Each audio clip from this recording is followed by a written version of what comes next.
कई बार ना आपने देखा होगा लोग कहते हैं कर्म ही पूजा है। क्या है? कर्म ही। गीता में ये बात लिखी है, कर्मण्येवाधिकारस्ते मा फलेषु कदाचन। तो कर्म कर परंतु फल की इच्छा ना कर, ऐसा गीता में भी लिखा है। अब यहां मेरे एक सवाल खड़ा होगा, फिर मैं वो उत्तर भी आपको दूं। कई बार ना डाउट हो जाता है आपके भीतर। एक बार हम दिल्ली गए तो वहां एक बहन ने हमें अपने घर बुलाया।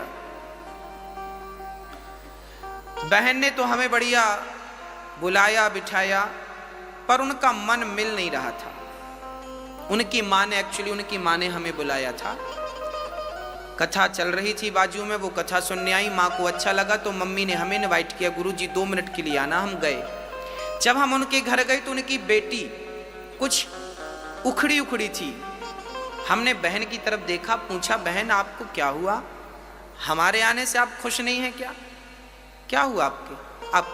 बोले महाराज जी नहीं, हमारी माँ सत्संग करती है, कथा में जाती है, हमारा मन नहीं करता कथा में जाने का। हमने कहा लो, मम्मी कथा में जाती है, बिटिया तुम क्यों नहीं जाती हो कथा में? बोले गुरुजी मैं कथा में विश्वास बिल्कुल नहीं रखती। मैंने कहा फिर कहाँ रखती हो? बोले मैं कर्म में विश्वास रखती हूँ, कर्म करती हूँ। कर्म करो बस, कर्म ही पूजा है। अब मैंने सोचा कि इसकी अज्ञान की आंखें बंद कर दूं और ज्ञान की आंखें। तब मैंने उस बेटी को अपने सामने चेयर पे बिठाया। मैंने कहा 5 मिनट का मुझे समय दो और तुम यहाँ बैठ जाओ। अब वो बैठ गई मेरे सामने। अब हमने उस लड़की से कहा कि आप कहती हो कर्म ही पूजा है। अब हमने उससे प्रश्न किया कि बेटा ये बताओ कि कर्म क्या है? कर्म क्या है? आप लोग भी कई बार कहते होंगे कि कर्म ही करते रहो। भगवान भी कर्मों का ही फल देते हैं। जब हम अच्छा करेंगे तो अच्छा फल मिलेगा, बुरा करेंगे तो बुरा फल मिलेगा। जब हमारे कर्मों का ही फल हमें मिलना है तो फिर हम भगवान की भक्ति क्यों करें? बात बिल्कुल सही है। एक अज्ञानी आदमी यदि ऐसी बातें करे तो कोई अतिशयोक्ति नहीं है, आश्चर्य नहीं है, बात ठीक है, तर्क संगत बात है। अब मैं इसके समाधान की ओर आपको ले जाता हूं। मैंने उस लड़की को सामने बिठाया। मैंने कहा बहन ये बताओ कि कर्म क्या है?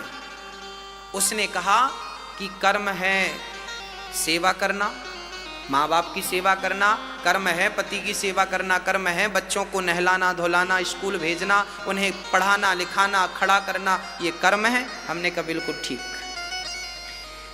अब हमने कहा कि देखो बहन, कर्म सब कुछ है। आंख की पलक झपक रही है, ये भी क्या हो रहा है? कर्म हो रहा है।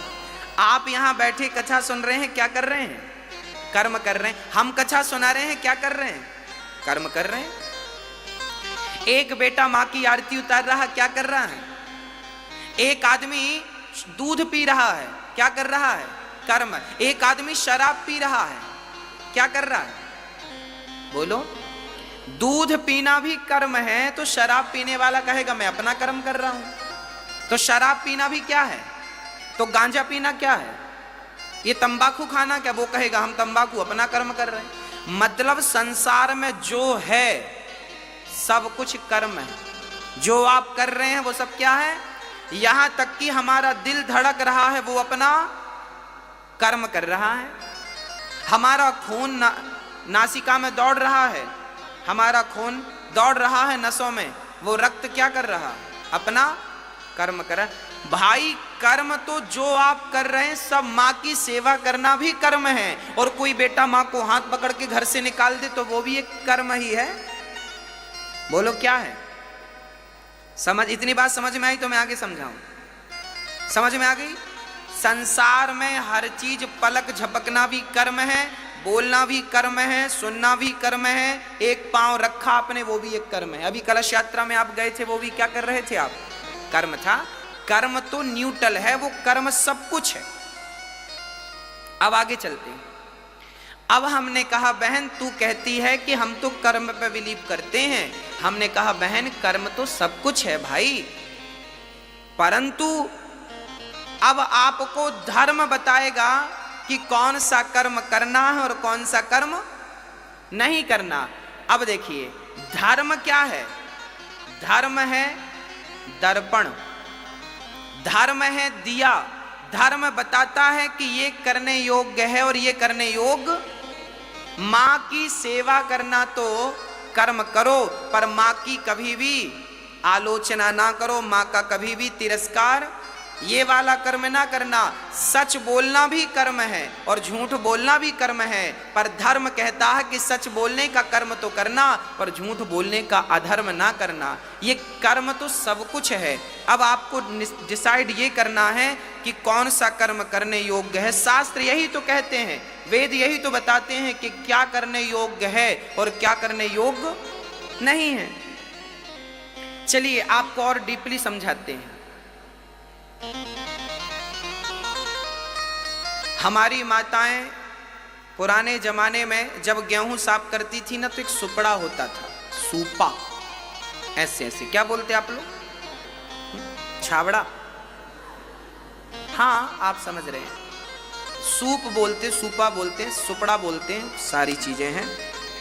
वो क्या होता है मेरी माँ, उससे ना हमारी माताएं गेहूं डालती हैं उसमें और साफ करती हैं। उसमें से क्या करती हैं, मिट्टी मिट्टी अलग हो जाती है, भूसी अलग हो जाती है। जैसे गेहूं जब लिया था सुपड़े में तो गंदा था, पर साफ करने के लिए सुपड़े को हिलाया तो साफ हो गया। ऐसे ही सारा कुछ कर्म है, पर जब धर्म का सुपड़ा आप लेकर उस कर्म को छानेंगे तो धर्म धर्म अलग हो जाएगा, अधर्म अधर्म अलग हो जाएगा, अच्छा अच्छा कर्म अलग होगा, बुरा बुरा कर्म। अब उसमें से क्या आपको करना और क्या आपको नहीं करना। अब आगे चलते हैं। अब प्रश्न ये खड़ा हो गया कि महाराज जी, जब अब गीता में और रामचरितमानस में लिखा है कि कोऊ ना काहू को सुख दुख कर दाता, निज कृत कर्म भोग सब भ्राता। ये रामचरितमानस में श्री लक्ष्मण जी ने साधराज को समझा रहे हैं कि कोऊ ना काहू को सुख दुख कर दाता। कोई किसी को सुख नहीं देता, कोई किसी को दुख नहीं देता। सुख दुख अपने कर्मों का ही फल है। जैसा कर्म करोगे वैसा, पेड़ बोए बबूल का तो आम कहां से आए, जैसी करनी वैसी भरनी। अच्छा कर्म करोगे अच्छा, बुरा कर्म करोगे। उस लड़की ने हमसे यह प्रश्न किया। उस लड़की ने कहा कि महाराज जी, जब हम अच्छा करेंगे तो हमें अच्छा मिलेगा, बुरा करेंगे तो बुरा मिलेगा, फिर भगवान की भक्ति क्यों करें? जब कर्मों का ही फल हमें भोगना है तो फिर भगवान की जरूरत क्यों है? अब हमने उसको इस प्रश्न का उत्तर दिया। हमने कहा बहन बात ऐसी है, एक गुरु के दो चेले थे, एक गुरु के दो शिष्य थे। एक शिष्य वैश्या के घर जाता था और दूसरा शिष्य कथा में जाता था। एक कथा सुनता था, एक वैश्या का मुजरा देखता था, नाच देखता था। एक दिन वो वैश्या के घर से लौटा तो उसे ढेर सारा सोना रास्ते में पड़ा हुआ मिल गया, माला माल हो गया। और ये जो सत्संग करने गया था, ये बाहर गया तो इसके पांव पे लोहे की कील लग गई, आर पार हो गई, हड्डी फाड़ती हुई निकल गई, लोहे की कील। लंगड़ाता लंगड़ाता गुरु के पास गया, गुरु जी देखो आपके भगवान ने क्या किया, उनका न्याय गलत है क्या? गुरु जी ने कहा बेटा ऐसा तो नहीं है। तो चेले ने कहा कि वो वैश्या के घर जाता था, उसे सोना मिला, मैं सत्संग में जाता था तो लोहे की कील मिली। अरे भाई सोना तो मुझे मिलना था क्योंकि मैं सत्संग कर रहा था, और लोहे की कील तो उसे लगनी थी क्योंकि वो गलत कर रहा था। तब गुरु जी ने कहा बेटा तू भगवान के न्याय को समझता नहीं है, अब मैं तुझे ईश्वर का न्याय समझाता हूं।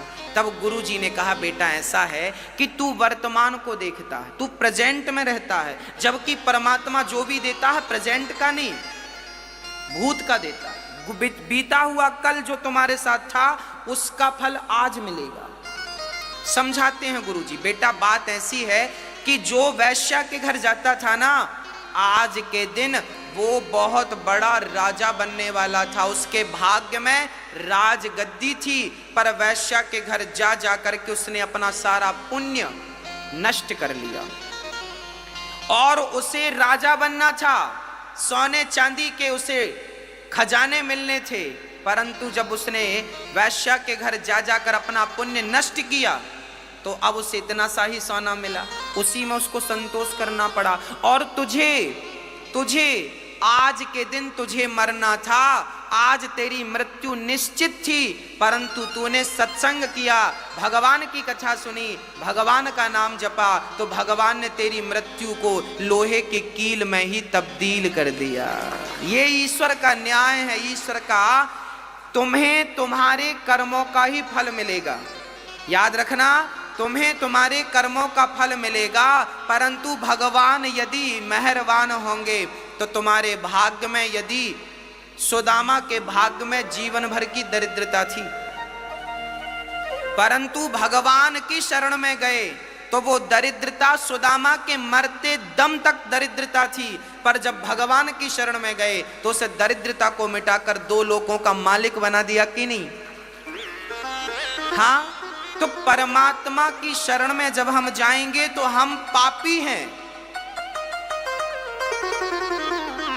भगवान की शरण में जाएंगे तो वो हमारे सारे पापों को,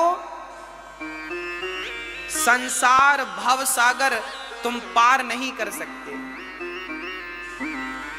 क्या होता है, मेरी माँ छोटे छोटे बच्चों को जब आप उंगली पकड़ के चलाते हैं ना, तो रास्ते में छोटे छोटे गड्ढे मिलते हैं। जब छोटे छोटे गड्ढे मिलते हैं तो मम्मी छोटे से बच्चे को क्या करती है?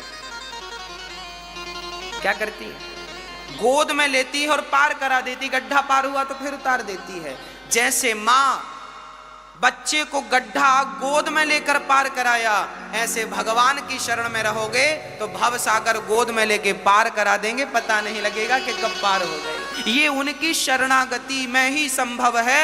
हमारी और आपकी भक्ति में ताकत नहीं है कि हम उन्हें पा सकें। उनकी कृपा होगी तो उन्हें पाया जा सकता है, अन्यथा हम में ऐसी कोई खास बात, हम में कोई योग्यता नहीं है। ईश्वर को अकारण करुणा वरुणालय कहते हैं, जो अकारण करें। बिंदु जी महाराज लिखते हैं, न जाने कौन से गुण पर दयानिधि रीझ जाते हैं, यही सदग्रंथ कहते हैं और यही हरिभक्त गाते हैं। न जाने कौन से गुण पर दयानिधि रीझ जाते, इसलिए